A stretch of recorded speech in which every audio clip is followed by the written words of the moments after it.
அக்கா யாருக்குடா மாலை போடுறான்னு பார்க்கிங்களா? ஆமாங்க, தான் எங்கள் அக்கா பையன். எங்கள் அக்கா பையன் தான் பத்ரகாளியம்மன் கோயிலுக்கு பால் குடம் எடுக்கிறான். அதனால கோயிலுக்கு எல்லாருமே போயாச்சு. ஒரு பிள்ளையார் கோயில், அந்த பிள்ளையார் கோயிலை வச்சு தான் பால் குடம் எடுக்கணும்னு சொல்லிட்டாங்க. அதனால குட்டீஸ்கள்லாம் அதை பார்த்து ஆடிக்கிட்டு இருக்கு பாருங்களேன். என்னடா நம்ம சித்தப்பாவுக்கு மாலை போட்டிருக்காங்க, ஆனால் சட்டை இல்லாமல் இருக்காங்களே அப்படின்னு. அவங்க பால் குடம் எடுக்க போகிறாங்கன்னு அவங்களுக்கு தெரியாது இல்லையா? பால் குடம் என்னென்னு அவங்களுக்கு தெரியாது, நம்மளுக்கு தான் தெரியும். அதே மாதிரி அவ்வளோ பேருமே மாலை போட்டு நின்றுக்கிட்டு இருந்தாங்க. சரி அப்படின்னு சாமி வருது வருது அப்படின்னாங்க. சாமி அங்கேருந்து ஆடி வருது. மணி 12:30 மணி பன்னெண்டரை மணி ஆகிடுச்சி. சொந்தம் பந்தம் எல்லாருமே நம்ம கூடியிருந்தாங்க. என்ன அக்கா மகன் பால் குடம் எடுக்க அப்படிங்கிறதுனால அவங்க மாமாலாம் வந்து மாலை போட்டாங்க. மாலை போட்டோன்னே அக்கா வந்து அதை சரி பண்ணி விட்டுக்கிட்டு இருக்காங்க. எல்லாம் ஒன்று போல் கிடக்கே அப்படின்னு தனித்தனியாக எடுத்து போடலாமே அப்படின்னு அவங்க சரி பண்ணிக்கிட்டு இருக்காங்க. சரி அப்படின்னு எதிர்பார்ப்போடு நிற்கும். இப்போ சாமி வந்துடும், அப்போ சாமி வந்துடும்னு.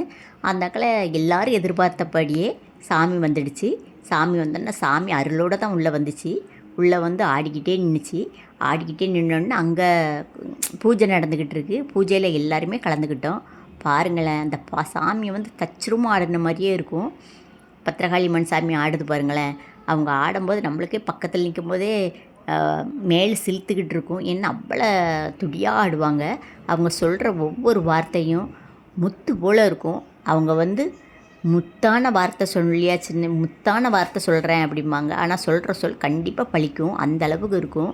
அதனால் பக்கத்தில் யாருமே குறி கேட்குறதுக்கு பக்கத்தில் போகணும் அப்படின்னு நினைக்க மாட்டாங்க. என்ன ஏதாச்சும் சொல்லிடுவாங்களோ அப்படின்னு. யார் போகிறாங்களோ இல்லையோ, எனக்கு உண்மைக்குமே சாமி ஆடும்போது இந்த ஜாதகம் பார்க்குறதெல்லாம் பயமாக இருக்கும். ஏன்னா இந்த சாமி பக்கத்துலேயே நான் போக மாட்டேன். இந்த ஜாதகக்காரங்கிட்டே ஜாதகத்தை எடுத்துகிட்டு போக மாட்டேன். ஏன்னா அவங்க ஏதாட்டும் சொல்லிடுவாங்களோ அப்படின்னு எனக்கு ரொம்ப பயமாக இருக்கும். அதனால் எனக்கு இந்த ரெண்டுமே பக்கத்தில், ஜாதகத்தையும் கையில் எடுக்க மாட்டேன், சாமி பக்கத்துலேயும் நிற்க மாட்டேன். அது எனக்கு ரொம்ப பயமாக இருக்கும்.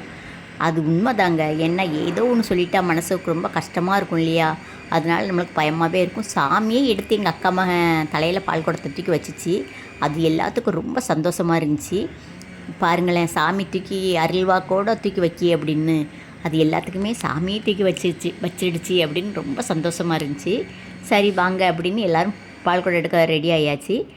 கோயிலை ஒரு சுற்றுங்க அப்படின்னாங்க. சரின்னு சுற்றி வந்தாங்க. அங்கே போய் எதிர்பார்க்கவே இல்லைங்க கொஞ்சம் கூட. ஏன்னா எல்லோரும் சுற்றி வரும்போது எக்ஸ்ட்ரா 2 பால் குடம் இருக்குது, அதை யார் எடுக்க போகிறா அப்படின்னாங்க. எங்கள் அக்கா பையன் வந்திருந்தான். அந்த அக்கா பையன் உடனே எங்கள் அக்காவுக்கும் ஒரு பால் குடத்தை தூக்கி கொடுத்துட்டான், என் பையனுக்கும் தூக்கி கொடுத்துட்டான். நான் சொன்னேன், தம்பி பெதரமே இருக்கலையா அப்படின்னு. இருந்தாலும் பரவாயில்ல சித்தி, கோயிலில் தானே அப்படின்னு தூக்கி பால் குடத்தை கொடுத்துட்டான். சரின்னு அவன் வந்து தூக்கி அதை மறுக்காமல் தூக்கி தலையில் வச்சுக்கிட்டு அவன் நடந்துட்டான். ஆனால் என் பையன் பெதரமே இருக்கலை பாருங்கள். இந்த மாலையை என் பையனுக்கு, அந்த சாமி கழுத்தில் உள்ள மாலையை அப்படியே தூக்கி போட்டுச்சு. அது மனசுக்கு ரொம்ப சந்தோஷம். ஏன்னா என் பையன் பெதரமே இருக்கலை, நாங்களும் பெதரம் இருக்கலை. பெதரம் இருக்காமல் தான் போயிருந்தோம். அப்போ பால் குடம் எடுக்கமேன்னு மனசுக்குள்ளே ஒரு சங்கடமாக இருந்துச்சு.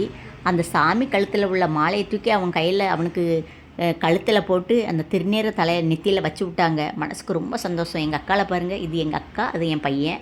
2 பேர்த்துக்கும் பால் குடம் எடுக்கிற சந்தர்ப்பம் கிடச்சிருக்கு. என் பையன் ஏற்கனவே மனசுக்குள்ளே வேண்டியிருந்தானா, அவன் நினச்சது நடந்தால் அடுத்த வருஷம் எடுக்கேன் அப்படின்னு.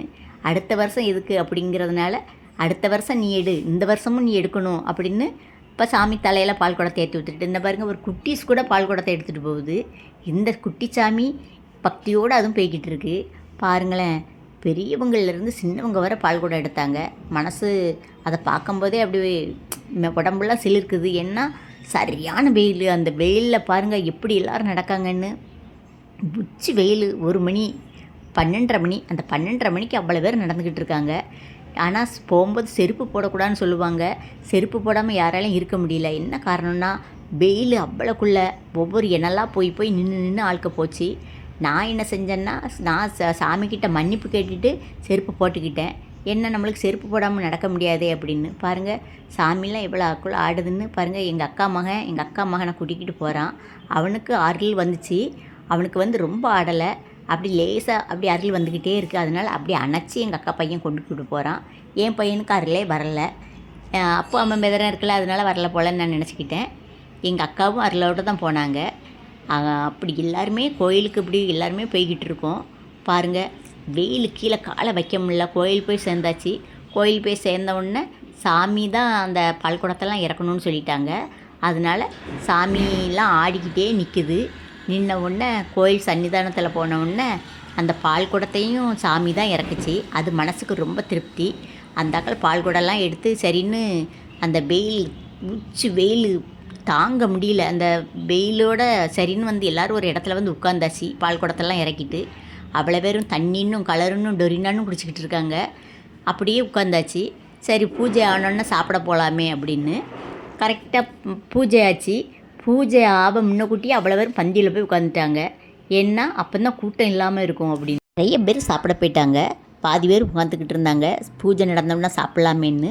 அதில் பாதி பேர் உட்காந்த இடத்துல நாங்களும் ஒரு ஆளுக்க. நாங்கள் எங்கள் அண்ணன், தம்பி, அண்ணி, சம்மந்தி அப்படின்னு அவ்வளோ பேர் உட்காந்துக்கிட்டு இருந்தோன்னு உட்காந்து பேசிக்கிட்டு இருந்தாங்க. சரி அப்படின்னு பாருங்களேன், ஆளுக்கு ஒரு பேச்சு பேசுனாங்க. அவங்க அந்த குட்டீஸை பாருங்களேன், அந்த குட்டீஸ் எப்படி போஸ் கொடுக்குன்னு. அது வந்து இது குட்டீஸ் வந்து ஜாலியாக அங்கே ஆடுது. இந்த குட்டீஸை பாருங்களேன், இதுவும் கிடந்து கூட்டமாக சாமி ஆடிக்கிட்டு இருக்கு. சாமி ஆடினோன்னு அவனும் அப்படியே ஆடுறான், சாமி ஆடின மாதிரியே ஆடுறான். சரிடா அப்படின்னு எல்லாருமே உட்காந்து சாமியை கும்பிட்டுக்கிட்டு இருந்தோம்.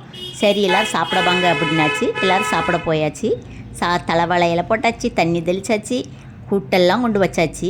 சரி சாப்பிட உட்காந்துருமேன்னு நாங்களும் உட்காந்தாச்சு. பின்னாடி வரிசையாக ஆட்கள் நின்றுக்கிட்டே நிற்கிது. ரொம்ப நேரம் காத்திருந்து தான் நாங்கள் சாப்பிட உட்காந்தோம். பாருங்களேன், தண்ணிலாம் தெளிச்சாச்சு.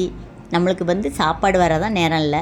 ஏன்னா சாப்பாடு நிறைய கூட்டம் தாங்க முடியாத கூட்டம். அதனால் சாப்பாடெலாம் கொஞ்சம் மெதுவாகவே தான் வந்துச்சு. ஒவ்வொருத்தருக்கா வச்சுட்டு வந்துச்சு. கூட்டு வச்சுக்கிட்டு இருக்காங்க. நம்மளுக்கு மத்தியானம் 3 மணி. நம்மளுக்கு வயிறு பசி பொறுக்குமா, சரி நம்ம அப்படியே சாப்பிட்றலாம் அப்படின்னு சாப்பாடு வைக்கிறதுக்குள்ளே கூட்டெல்லாம் பாதி தின்னாச்சு. நம்மளுக்கு ரொம்ப பிடிச்ச ஐட்டத்தை எல்லாத்துக்கும் வச்சுட்டு போனாங்க, நம்மளுக்கு வைக்கலை. அதை கொஞ்சம் வச்சுட்டு போங்கப்பா அப்படின்னு. அது என்ன ஐட்டம் அப்படின்னு நீங்கள் கண்டுபிடிங்க பார்க்கலாம். அதுதான் ஊறுகாய் வந்து எனக்கு ரொம்ப ரொம்ப பிடிக்கும். அதனால் அந்த ஊறுகாய் வச்சே பிணைந்து சோற்று சாப்பிட்ருவேன். இப்போல்லாம் அந்த வச்சு சாப்பிட்றதே இல்லை. ஏன்னா ப்ரெஷர் நம்மளுக்கு வந்துருச்சு. அதனால் ஊறுகாய் தொடையே கூடாது, அப்பளத்தை தொடையக்கூடாதுன்ட்டாங்க. இருந்தாலும் நம்ம நாக்கு கட்டுப்படுத்த முடியாது. அது கள்ளத்தனமாக எந்த இடத்துக்கு போனாலும் ஊறுகாய் தான் வைங்க அப்படிம்பா, அதை தான் சாப்பிடுவேன். அப்பளத்தை வைங்கம்மா, அதை தான் சாப்பிடுவேன். அதனால் பாருங்களேன் எவ்வளோ கூட்டங்கள் அப்படின்னு. எல்லோரும் சாப்பிட்டு சரி சீக்கிரம் சாப்பிட்றவங்க சாப்பிட்டுட்டு போகலாமே அப்படின்னு பார்த்தாச்சுன்னா, வீட்டில் நான் எங்கள் அத்தையை வச்சுட்டு வந்துட்டேன். அதனால நம்ம சாப்பிட்டுட்டு வீட்டுக்கு சீக்கிரம் போயிடலாம், அத்தைக்கும் அப்படியே சாப்பாடு வாங்கிட்டு போயிடலான்னு பார்த்தாச்சுன்னா செம்ம கூட்டம். அந்த கூட்டத்தில் சாப்பாடு வாங்க முடியல. அந்த சாமி என் பையனுக்கு போட்ட மாலையை அப்படியே கொண்டு வந்து நம்ம வீட்டு நிலையில் கட்டிடுவோம் அப்படின்னு கட்டினோம். என் பெரிய பையனை கிட்ட சொன்னேன், அவன் கட்டிக்கிட்டு இருக்கான். பாருங்களேன், இதுதான் நம்ம வீட்டு வாசலில் அதை கட்டிக்கிட்டு இருக்கான். நம்ம கட்டின உடனே சரி அப்படின்னு நாங்கள் பார்த்துக்கிட்டே இருந்தோம். அப்போ நம்ம இனிமேல் என்ன செய்யலாம் அப்படின்னு பார்த்தாச்சுன்னா, நம்ம இனிமேல் திருப்பி கோயிலுக்கு போகணும் இல்லையா, அதுக்கு பிறப்பிடுங்க அப்படின்னாங்க. நான் எங்கள் அத்தைக்கெல்லாம் சாப்பாடை கொடுத்துட்டு, அத்தை நீங்களும் வரீங்களா கோயிலுக்கு அப்படின்னு கேட்டேன். அவங்க இல்லைம்மா நான் வரலம்மா, நீங்கள் போயிட்டு வாங்கம்மா அப்படின்னு சொன்னாங்க.